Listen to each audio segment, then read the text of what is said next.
Poltergeist.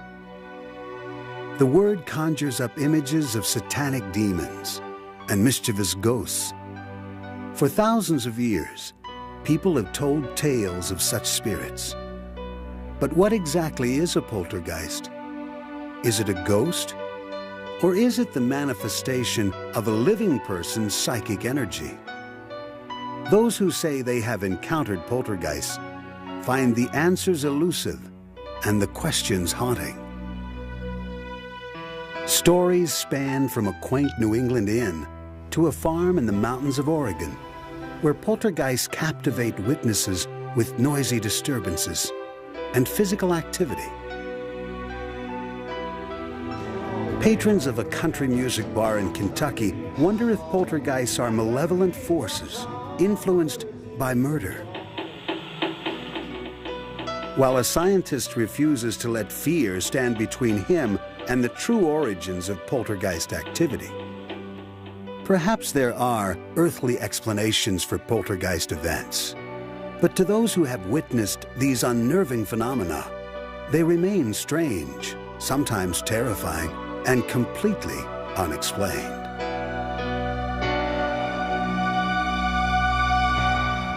Johnstone's Inn lies in the countryside village of Ashland, Massachusetts, 30 miles southwest of Boston.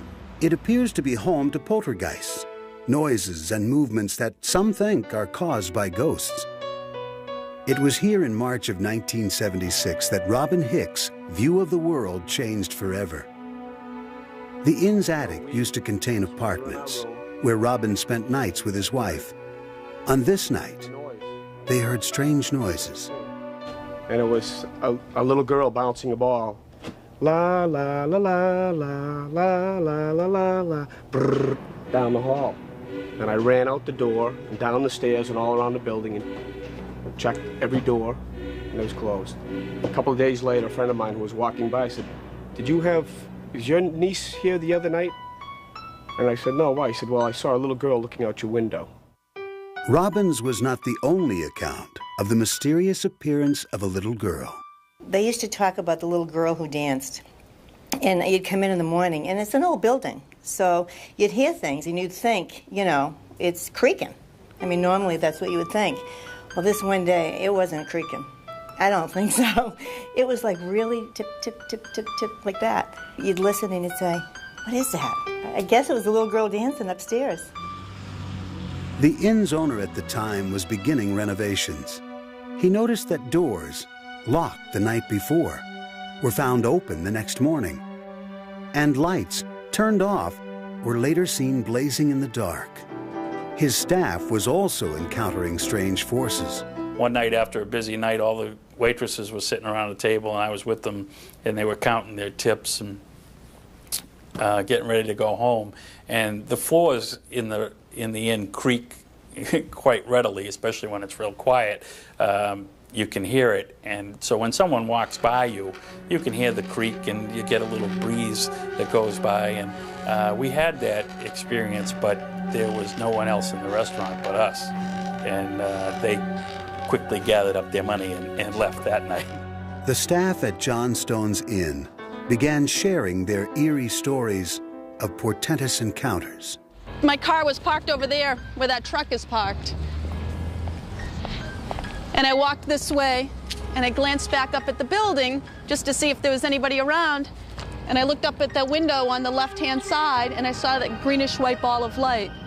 And I went over to my car, and then drove up here, got out and glanced back up at the window, saw the light again, and then the light disappeared, and the room was dark. Some staff members claim to have had startling physical encounters with the spirit.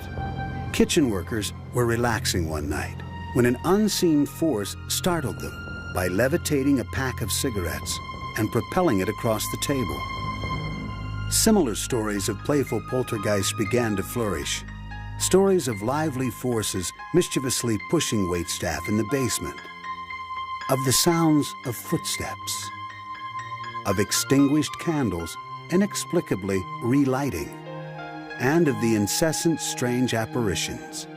We would always close off this one particular room at one point in the night, and in that room I saw something go by the window, and it wasn't blurry or fuzzy or sheer as you would imagine a ghost to be. So I flung open the door and I said to what I thought would be a human, "Hey, what are you still doing in?" And before I could finish my sentence, I noticed there was nobody in there, and unfortunately I spun on my heel and got out of the room rather than enter it, because I know it's a friendly ghost. Not everyone would assume that the ghosts here were friendly. The inn's history, well known in the area, is steeped in murder and deception. Captain John Stone built the inn in 1832. His patrons were young railway workers with little else to do except drink and gamble. This often led to violence, and legend has it that Stone himself killed the traveling salesman during a card game and buried his body in the basement. Stone and the salesman are said to be two of the spirits who have haunted the inn ever since. The inn has seen its share of tragedies, including the deaths of two people who were killed on the nearby railroad tracks. One, a former manager, and the other, a little girl, both of whom are said to be haunting the inn. You know, instead of just calling them ghosts, I feel like I understand them a little bit more. And I also understand that they're very dangerous. We used to take them very lightly because we didn't understand what they were before. And we had a lot of fun with them. But now I think of them in a more serious nature, and that they really shouldn't be fooled with. They're very powerful and very dangerous things. Spiritualist Raphael Bibbo, intimately familiar with the inn's history and structure, feels that the sheer number of reports of poltergeists at the inn are enough evidence to conclude that paranormal activity is present. And with so many people who have had these experiences, one cannot say that 75% of the public is paranoid or has got some problems with them, because there are a lot of credible people who have experienced, felt, seen, touched, and so you have to go on that basis that something must exist, something has to exist. Unlike the apparitions associated with hauntings, poltergeists are phenomena involving real-life physical activity. Is the building itself a source of these activities? The inn, the thing that first caught me right off was that it's only about 50 or 100 feet away from the railroad tracks, and that's going to cause some pretty serious shaking of that building. Could the force of a passing train last long after the train has left, resulting in residual vibrations in the building? Could these have a significant impact on old walls and floors, resulting in unexpected sounds and movements? When there is movement between a beam and a post, for example, it will make a noise. Also, as it expands and contracts, the boards sitting on top of the beams will creak, they'll make noises, there'll be noises like clunks and bangs and things like that that can easily be translated as footsteps. Local historians point out that there is nothing in their records indicating any kind of paranormal reports at the inn since it was built. Well, as you learn in stuff like this, there's so much hearsay. As far as the paranormal stuff, no, there are no written records in town of anything unusual, except possibly we look research where a young girl was killed by the train. That might be attributed to the ghost they talk about. Most of the people who visit or work at the inn are aware of its history of alleged hauntings and poltergeists. Are they simply misinterpreting a natural occurrence as a paranormal experience?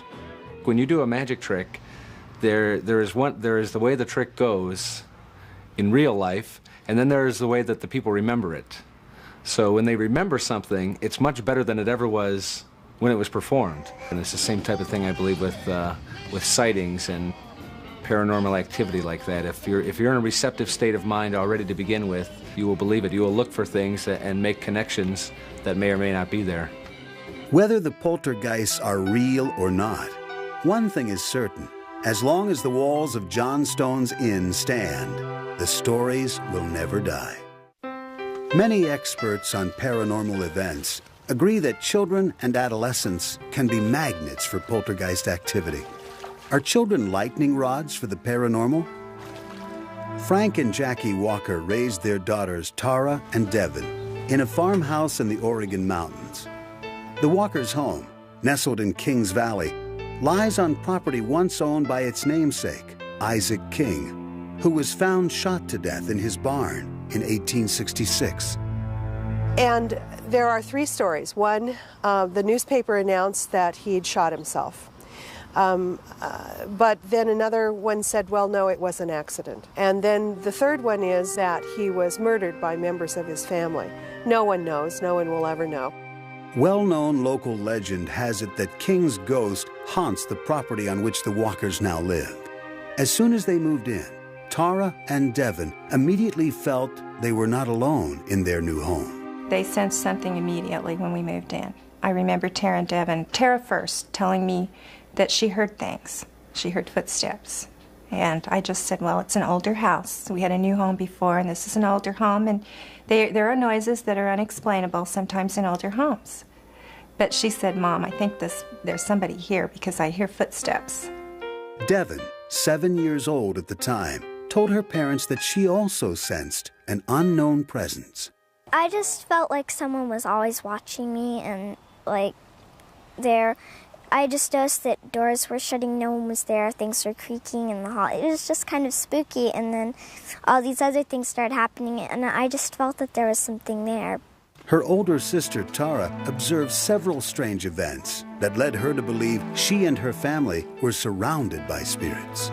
And I guess the reason I believe in ghosts because we moved here is because of all the strange happenings that have occurred.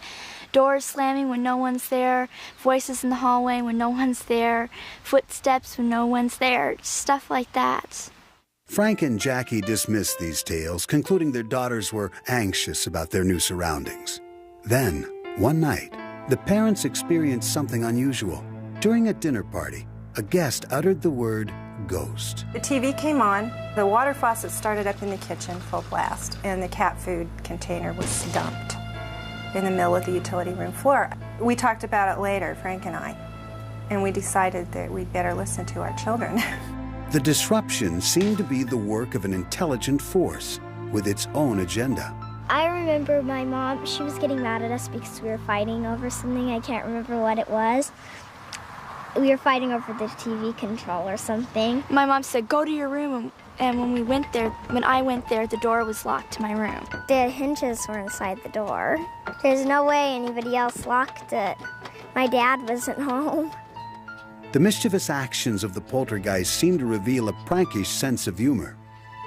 One day, Frank discovered that a critical document he needed for work was missing.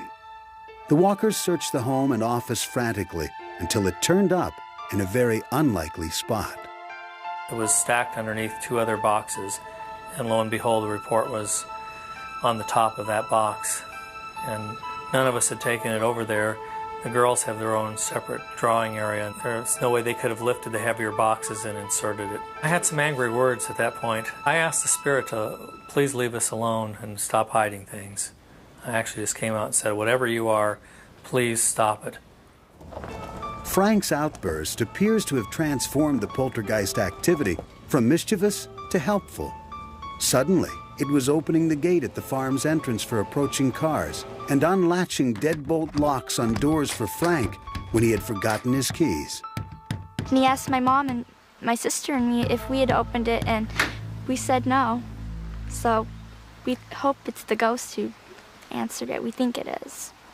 Still curious, Frank and Jackie called on ghost hunters Dave Esther and Sharon Gill. Dave and Sharon use an array of devices to collect evidence of the existence of ghosts. I believe in ghosts because I've seen them, I've heard them. They're real. You can measure. You can use physical instruments, scientific tests that can determine there's mass, there's energy, presence. Supernatural is not natural occurring. You can document it, measure it. Everybody thinks you need special equipment to do this, and that's absolutely not true. You can even use Polaroid. I got a couple that had different sort of swirls. Miss Jackie has gotten several like that as well. But that one particular day, behind her daughter standing in the office. There was a misty, it almost looked like it distorted the center of the picture. Dave and Sharon felt that the combination of photographic evidence, thermal readings, and the first-hand accounts were proof that a spirit was present. Because the idea of having a resident spirit was initially unsettling to the Walkers, Dave and Sharon talked with them about their concerns. They felt very comfortable with us. They started watching for things and noting things that were happening and realized that they were not malevolent in nature. They were being more protected than anything. Having spent years trying to quantify spirit activity and researching the history of paranormal outbursts, Dave and Sharon understand the potential connection between poltergeists and adolescence, something the girls find both comforting and exciting. According to the ghost hunters, at least I think that's what they said, is that kids can sense the entities better than grown-ups. Is there truly a relationship between poltergeist activity and adolescent children? The classic poltergeist is a center of funny physical happenings, particularly object movements and percussive sounds, you know, raps and whatnot. The center being around an individual, often an adolescent, but not always. It wouldn't be without parallel for a rather isolated family with several children to develop poltergeist phenomena. Now, whether the emotional state triggers it off at the beginning in some way, and then when it happens adds to it and feeds backwards and forwards, we don't know. But the emotional state is in the person who's seeing the things around which they are happening. I don't think it's got anything to do with spirits at all. Poltergeist researchers feel that the emotional turmoil of adolescence can generate enough psychic energy to trigger poltergeist activity. Psychologists argue that reports of poltergeists are simply people's misinterpretations of ambiguous situations. Possibly what is being taken as a poltergeist may indeed be a prank. In this case, where you have little girls, it seems to me that they started as a prank. They may even have started, after that, started to believe in it themselves. It's the kind of game that you play, and you keep on doing it, and you get to a point where you kind of forget how it all started, and it takes on a life of its own. It doesn't seem unlikely that you might be able to convince your parents of the same. Phenomena that seems to be centered around adolescence seems to reflect adolescence itself. Here we have little prankster things happening, doors opening and closing. Objects that should be in one place are found in another. And we have to ask ourselves, is this really the action of a ghost or more of the action of the adolescent? Another explanation is more mundane. The plumbing is noisy. Old plumbing systems in particular, but plumbing systems in general, can transmit voices. It is not unusual for people in single-family homes, for people in one home, to hear voices of their neighbors coming through a plumbing system. There is also a scientific explanation for the strange way the Walker's Gate at the farm's entrance occasionally opens when a car approaches it. As the wind tries to go around a solid body like a car or a building or something like that, the wind sort of piles up behind it, and as it tries to go around, it speeds up. So if you drive up to something like a gate, the wind coming around the car will speed up, and that can put more force on the gate and cause the gate to have the appearance of opening up automatically. The Walkers still believe they are at the center of paranormal activity, and the girls, for their part, strongly defend their beliefs. I would say, if you think I'm nuts, then you can come over to our house and you'll think you're nuts too. Love, murder, and betrayal, major themes in country music, are also the key ingredients to an ongoing series of poltergeist reports at Bobby Mackey's Music World, a popular honky-tonk in Wilder, Kentucky, across the river from Cincinnati, Ohio. Country singer Bobby Mackey opened the club in 1978. His wife, Janet, pregnant at the time, was apprehensive about the move. When she first saw the building, she sensed a malevolent force. I was hesitant about even wanting a nightclub to begin with. But when I saw that door open by itself, that freaked me out. But when we got inside, the lights kept coming on and off by themselves, and I could hear people talking. Shortly after the Mackeys began renovation of the club, Janet claims she was physically attacked by a ladder. And here comes this ladder. It was like somebody walking right toward me. And then when it got almost right directly toward me, in front of me, it started falling toward me. And then when it did, Carl grabbed me and jerked me out from under it, and it fell. And if I hadn't stopped and done what I'd done, got her out of the way, that ladder had marched up and actually tipped over by itself. I could not find an explanation for that. I know there was something evil here. In the 1930s, a woman named Johanna committed suicide here after the murder of her lover, a singer named Robert Randall. Local folklore held that she haunted the building, searching for her slain lover. Intrigued by all the reports of this evil presence, author Doug Hensley began researching the Mackey story and discovered information about club owner Bobby Mackey, linking him to the ghost of Johanna. When Bobby Mackey was born, his mother named him Randy Mackey, not Bobby Mackey, Randy Mackey. His baby book today still says Randy's baby book on it. She suddenly changed his name to Robert Randall Mackey. Janet Mackey was terrified that Johanna's ghost thought her husband was Robert Randall reincarnated, and that Johanna could be jealous enough to do harm to Janet. While cleaning the upstairs apartment, Janet heard voices telling her to get out of the building, then felt invisible hands push her to the top of the stairs. So I struggled and pulled, and I got loose from it, got to the top of the steps, and I was at the top of the steps. I was pushed down them, and I grabbed the rail as much as I could going down, because I was, like I said, I was pregnant. Protect myself, and I fell flat down on the bottom, looked up, and I saw some kind of an image. I couldn't tell if it was really a person or what it was. I couldn't tell. Carl Lawson used to reside in the upstairs apartment where Janet was allegedly attacked, and he has his own recollections of mysterious happenings during the time he lived there. We used to have a jukebox. We'd unplug it. And I can remember on occasion being upstairs, almost sound asleep, and this real old song, Anniversary Waltz, would come on. And there's nobody in here. And I come downstairs to check everything out.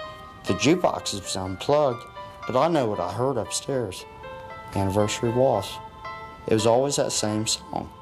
Despite the disturbing ordeals reported by Janet and Carl, Bobby Mackey insisted that there were no such things as ghosts. I had every dime I had stuck into this place, and I had to make it work, and I didn't want any silly ghost stories going around, keeping people away from here. I wanted positive things, not negative things, and I was, country music is my life, and I don't want to hear about no ghosts, just be quiet. Janet Mackey remained steadfast in her belief that something dangerous lurked in the shadows of Bobby Mackey's music world. When I was by myself, that's when I was really, really scared. But now, I can feel it in the air. I can feel her tension around me. I can feel her, her vibes and stuff like that. I can tell she's around somewhere, and she doesn't want me around. Inspired by Janet's obsession with the ghost, every night, Bobby performs his biggest country hit, Johanna. Johanna, Johanna, are you really here? Looking for a lover after all these years. Johanna is not the only ghost said to be haunting the club. One of northern Kentucky's most notorious murders took place near the site. In 1896, two men, Alonzo Walling and Scott Jackson, killed Scott's pregnant girlfriend, Pearl Bryan. They allegedly buried Pearl's head in the basement well, perhaps hoping it would be washed out through the drain and into the nearby Licking River. Legend held that the ghosts of Alonzo, Scott, and Pearl could be heard walking and arguing throughout the club. Bobby Mackey's chief of security thinks he once heard one of their arguments while investigating a possible burglary with a fellow officer. Sensing voices coming from behind the stage, he moved in to see who was there. So the officer on the left got up on stage, went through the door. I came to the right, went through the other door. We checked. There's no one behind that stage. Ever vigilant for reports of the ghosts, Larry was on duty at Mackey's one night when local resident Rich Lawson came to dance. The night Rich unexpectedly became part of the legend. So I was tightening my collar clips up to make sure they would not come off on the dance floor. And I was just humming and singing. I was just real hyper and real primed and ready to dance. And a garbage can right beside the wash basin was sitting there, and it took violently off and slammed right up against the partition wall of the commode. And I turned around real violently, wondering who's gaming with me or what's going to happen. What Rich saw shocked him. There before him stood the image of a man dressed in clothes from the turn of the century, complete with handlebar mustache. He never hit me, never punched me or nothing. But the bathroom was so hot, I was just trying to gasp for breath, and I was trying to get out of this bathroom, and I made it to the hallway in the bathroom. And I just got so weak, and I went completely unconscious. Larry Hornsby heard the commotion and found Rich's near lifeless form on the floor. When Rich awoke, he was terrified. He said he seen a figure of a man wearing a big trench coat, like back in the old days, a mustache. When shown photos of Alonzo Walling, Rich recognized him as the man he had just seen. Even more frightening, he recognized the face of someone else in a photo of Alonzo and Scott's hanging. On the gallows in 1897, there's a judge and a preacher. I take my hat off, I resemble that preacher standing on the gallows holding the Bible. Though Rich continued to be haunted by his experience, and he is aware of some kind of danger at Bobby Mackey's, he refuses to back down. I got this feeling that the evil here wants me away. I'm intruding on them or something like that, and they're trying to push me away. I'm not going to leave, because I love country music, and Bobby Mackey's a great country music singer, and I'm a danceaholic. I love to dance. While Rich thought he was a target of malicious intent, Larry Hornsby felt it was his destiny to help save Rich and the others at Bobby Mackey's from Alonzo's angry ghost. So what my theory is, he wants me out of here. He'll do anything possible to get me out of here. But, like I said, he's evil, I'm good, and we're battling each other. Janet Mackey, however, was certain that strange occurrences at Bobby Mackey's Music World targeted her and her alone. I think it's a personal thing. I really do. Nothing's ever happened to Bobby. Nothing's ever happened to my children. It's just me. As far as family, Other people, yeah. But I'm talking family. Nothing's happened to my girls. Nothing's happened to him. It's just happened to me. So therefore, I feel that they're just after me. The regulars at Bobby Mackey's all felt that they were part of a struggle between good and evil, and they turned to a psychic to confront the evil poltergeist.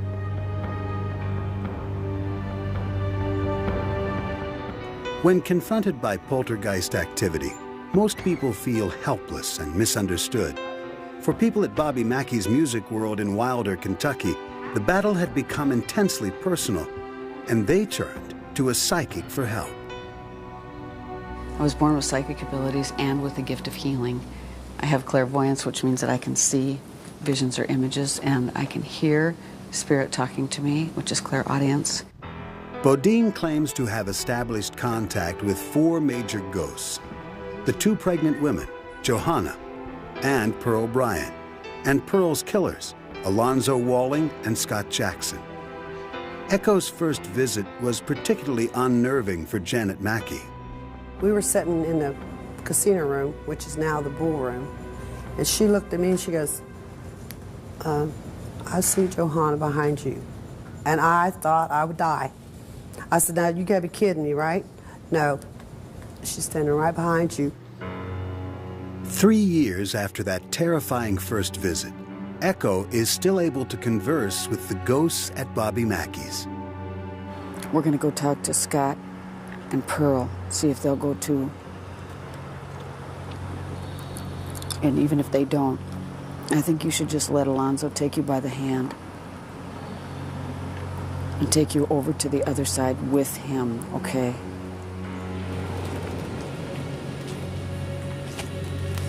I'm standing right over there. Pearl, listen to me. Listen to me.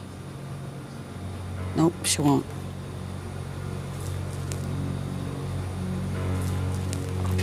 Scott, can you listen? You guys do not have to stay here. No, you do not have to stay here.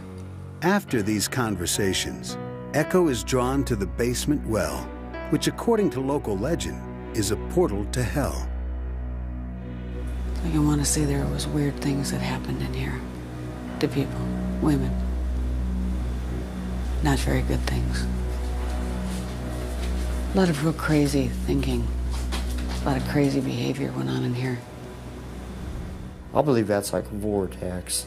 I believe whatever evil comes through here, it comes right out of there right from hell. I believe that's an entry point. I believe if that well was dug up, we'd find a lot more, evidence of a poltergeist type of activity.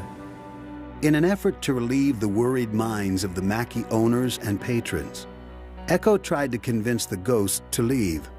The psychic claimed that two, Johanna and Alonzo, said they were willing. Echo performed what she calls a cleansing, claiming to exorcise the building of Johanna and Alonzo. I'll tell you what they are saying. Okay, Alonzo, yes. You still want to go to the other side? Yes. Okay, so you're really clear that you want out of here? Yes. Even though at least two ghosts remain behind, reports of poltergeist activity have diminished at Bobby Mackey's since Alonzo and Johanna departed. But their legacy still haunts the place, if only in the plaintive chorus of Bobby's song.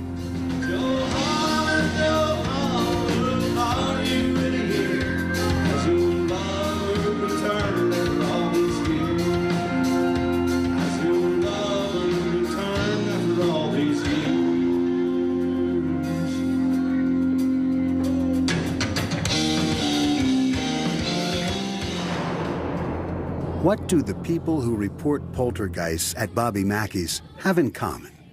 It sounds as if there were 3 different personalities reacting to the same stimuli.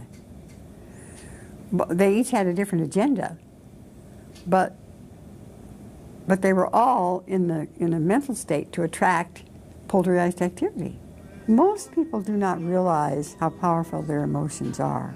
And our emotions create energy fields around us all the time. I think that what is called poltergeist activity is, most of the time, spirits interacting with people on the earth. Psychologists note that people's emotions and perspectives can produce delusions, not demons. You have to look at the background of the people having these experiences. A security guard that has that responsibility is going to feel a personal obligation to rid a ghost or a poltergeist from the premises. It's his job. He's a security officer. It's not just the ghost is after anyone, but I have a link. I have a special relationship with this ghost. And that just makes you look for more evidence of the same. It's almost acting like a delusion. Throughout this case, you have this notion that everyone is involved in this in an important way. So in a sense, it's a story about people asserting their self-importance. Even Echo Bodine acknowledges that poltergeist activity can be psychologically motivated. People need some attention, yeah. Oh yes, you can go into a home and people will say, oh, the ghost is doing this to me and this to me and this to me. And you walk around the house and there's absolutely no ghost there at all. But it's maybe her only way to get her husband's attention, or the child's only way to get attention from their parents. So what we do is we just say there is no ghost here. Another explanation for the supposed poltergeist activity could be the building itself. This building, though, is set up very nicely to hear sounds from a long distance away. The very large open pit in the basement opens into a drain under the railroad and over to the river. This drain provides a very nice path for sounds to come in. And it would be very possible for someone to be talking a long way away, maybe even miles away on a quiet day, have the sound reflect off something on the other side of the valley and be picked up like a microphone by this pipe and funneled into the building. When a building such as the Mackey Club is constructed piecemeal over the years, its internal systems may be adversely affected. You could have lots of problems with the wiring that when you plug in something new, it spikes the whole system and you have a drop in the lighting, or the lighting will flicker. As for Bobby Mackey, all that matters to him is his music and the home he has created for it. To Bobby, stories of poltergeists at his club are just that, stories. I just can't believe that happens. I just really don't believe that happens. I don't know if anybody can have that big of imagination or not, but there's got to be an explanation for it, other than the supernatural. Bobby Mackey may discount the supernatural outright, but others find themselves obsessed with finding out the true origin of these strange phenomena. The common links among reports of poltergeist activity are physical experiences involving motion or kinetic energy. This makes them potentially quantifiable, which intrigues scientists like Barry Colvin. While working as a chemist for Shell Oil, Dr. Colvin's curiosity was piqued by reports of a local poltergeist. He discovered something that conventional science could not explain. Some years ago, a case was reported near Leeds, which is in Yorkshire in the UK, and it sounded quite remarkable on the face of it. And this revolved around a hotel in which there were the parents and a son, and this son was the centre, it seemed, of some poltergeist activity. Upon arrival at the hotel, Colvin and other witnesses, including colleagues from Shell, were startled to see eggs floating through the hotel lobby. The egg actually travelled rather slowly. It was almost as though it was being held up. It was travelling, being held up by some unseen hand, if you like, travelling in a perfectly straight line, very slowly, and then smashing against the wall. So it was quite different to the form that it would take if it was simply thrown from one side to the other. Colvin began exploring other reported poltergeist incidents. In a Yorkshire home, Colvin encountered strange rapping noises, which appeared to be efforts to communicate by a spirit called Eric. And it tapped out the messages by tapping the relevant number of letters through the alphabet. So, for example, if it wanted to tap the letter M, it would be 13 taps, and so on. Well, essentially what it tapped out was its name, first of all, which in itself is interesting, because that then brings up the whole hypothesis of a spirit involved in these tapping sounds. It also tapped out the message that it was killed on this spot and that its body was still buried beneath the house.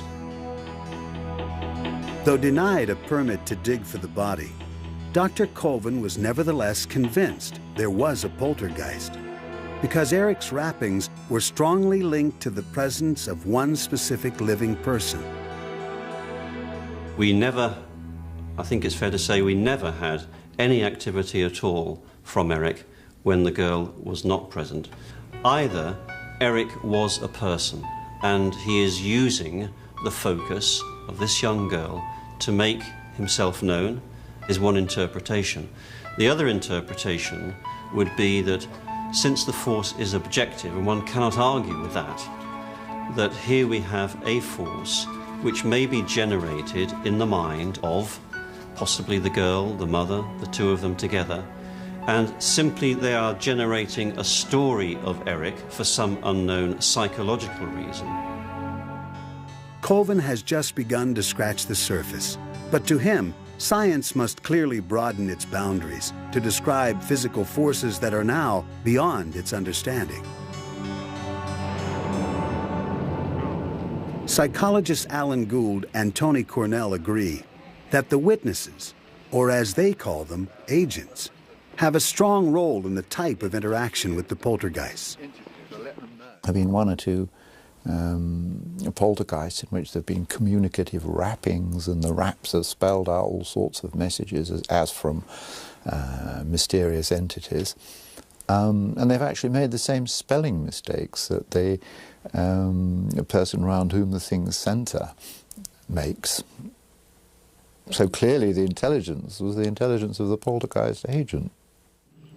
The complexity of the Eric case drew Dr. Colvin away from his work as a chemist at Shell to his new line of work, poltergeist research. There's an awful lot that can be done in terms of instrumentation.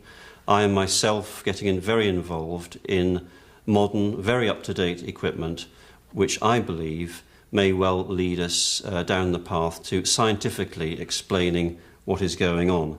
And I know that others working in other parts of the world are looking down this road of sophisticated instrumentation to determine something about the poltergeist force. Dr. Colvin founded the Poltergeist Research Institute, a group of international scientists whom he hand-picked to investigate poltergeist activity. Never mind, I can come over straight away. All right, I'm on my way. Thanks. But being realistic, things generally occur one day and they could be gone in a week's time. And what we do generally these days is that in such a case, I have an aircraft and we simply, if we think it's worthwhile, we either get a local person to investigate and report back to us as soon as possible, or if it looks promising enough, we simply step into the plane and we go. And within generally an hour or 2 hours, we're there on the spot. Using a combination of scientific instrumentation, research, and a fine-tuned instinct, Dr. Colvin and the members of the Poltergeist Research Institute hope that one day poltergeist forces will be as familiar to scientists as the wind, physics, even electricity. As some scientists keep looking for explanations for poltergeist activity, there remains a chasm between those who will only believe in empirical evidence and those like Raphael Bibbo, who believe there is more to our world than science can tell us. Spirits exist as well as we exist. It's interdimensional. They're here with us. And the only way you're going to deal with it is just like if I'm talking to you, you talk to them. And yeah, you're going to have pranksters. You're going to have people that can harm you. They can harm from that side as well as you can harm me. So it's just like a human being, except they don't have a physical body. And how can you account for fax machines or radio or television? You can have 4 or 5 televisions or radios in the same room and everything is coming in on a different channel. And they're all pure, okay? How can you explain that and think that the mind is any less capable of these miracles? Others acknowledge that while we may never know the source of poltergeist energy, we should at least acknowledge its presence and try to understand its power. For years and years and years, investigators have heard these things happen. They know that certain people have to be present for these things to happen. They happen around a particular person or a group of people.